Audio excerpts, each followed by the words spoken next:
রাধে রাধে, কেমন আছে সবাই? আশা করি ভালো আছে, আমিও ভালো আছি। তো আমি মৌসুমি আমার আরেকটা দিন তোমাদের সঙ্গে শেয়ার করতে চলে আসলাম।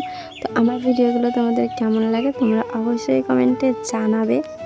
এটা কিন্তু বৃহস্পতিবারের ভিডিও। আমি আগেও একটা দিয়েছি, বৃহস্পতিবারের যে ভিডিওটা ছিল, বৃহস্পতিবারে কি কি কাজ করেছি সেগুলো কিছু কিছু তুলে ধরেছি। আর এইটাও আমি তুলে ধরলাম, কারণ কি বলতো, আমি যদি সব কাজ তুলে ধরি তাহলে তোমাদের ভিডিওটা অনেক বড় হয়ে যাবে। তাই আমি একটু একটু করে রেখে রেখে তারপরে ভিডিওগুলো পোস্ট করেছি। আর এই বৃহস্পতিবারে আমার অনেক কাজ করতে হয়, সেইগুলো আমি সবটা তোমাদের দেখাতে পারি না। কারণ কি বলতো, এডিট করতেও তো সময় লাগে, তাই না? এই সংসারের কাজ করে তারপরে ভিডিও করে সেইগুলোকে এডিট করা, তারপর আবার ছেলের পিছনে টাইম দেওয়া, রান্নাবান্না, এইগুলো বাদ দিয়ে যে ভিডিও করি, আমার এটা সৌভাগ্য। আর আমার ভিডিও করতে খুবই ভালো লাগে, তার জন্য আমি ভিডিও করি। আমি ভিডিও করে টাকা পেয়েছি ফেসবুক থেকে, কিন্তু কি বলো তো, এখন আবার কয়দিন দেখি ফেসবুকটা পুরো লাল হয়ে যাচ্ছে, মানে ড্যাশবোর্ডটা, আর আর্নিং হচ্ছে খুবই কম।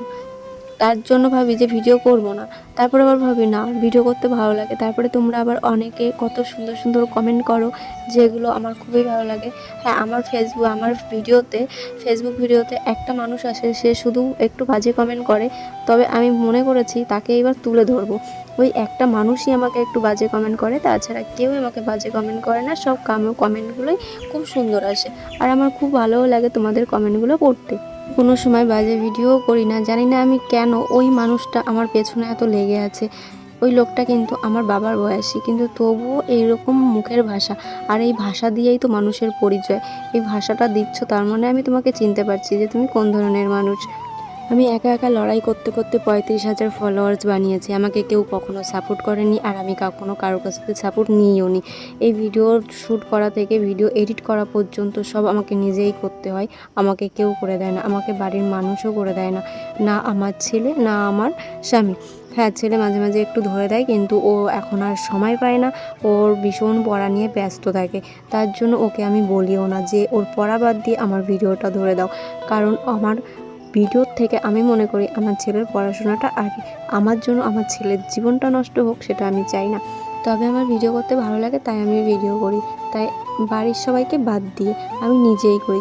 যতটা আমি কাজ করি ততটাই আমি তুলে ধরি। হ্যাঁ, আমি সকাল থেকে আমার 1টা 2টো পর্যন্ত আমি খুব ব্যস্ত থাকি। তারপরে আমার ফ্রি টাইম, মানে দুপুরবেলা ঘুমাই, ঘুমের থেকে উঠে আবার ওই যে বিকেলবেলা একটু কাজ করা লাগে, বিকালের কাজগুলো। তারপর থেকে আমি আবার ফ্রি থাকা মানে কি, ওই ছেলে টিউশনিতে চলে যায়, ঘরের মধ্যে সারাক্ষণ বসেই থাকি, আর আমি বাড়ির থেকে কখনো বেরোই না। আমার সারাদিন এই বাড়ির মধ্যেই কেটে যায়। যখন বাপের বাড়িতে যাই তখন একটু বাড়ির থেকে বেরোনো হয়, তাছাড়া আমার কখনোই এই বাড়ির থেকে বেরোনো হয় না। তবে আমার ছেলের যদি ছুটি থাকে তাহলে ওই বৃহস্পতিবার একটু রাস্তায় বেরোয়, তবুও আমার ছেলে বলে কি, না মা, বেরোবো না। তাহলে হয়ে গেল আমার বাড়ির থেকে বেরোনো। আমার বাড়ির থেকে কোথাও বেরোনো হয় না। তাই সারাক্ষণ ওই বাড়ির মধ্যেই থাকি আর ভিডিও করি। ভিডিও করে তারপরে সেটাকে আবার এডিট করে তোমাদের সামনে তুলে ধরি। আর এই ভিডিও করতে যে কতটা কষ্ট, যে ভিডিও করে সেই জানে। তো চলো, অনেক কথা বলে ফেললাম। কথা বলতে বলতে আমার কিন্তু বৃহস্পতিবারের কাজগুলো সব কমপ্লিট হয়ে গেল। তো চলো, ভিডিওটা কেমন লাগলো অবশ্যই কমেন্টে জানিও। সবাই ভালো থেকো, সুস্থ থেকো, টাটা।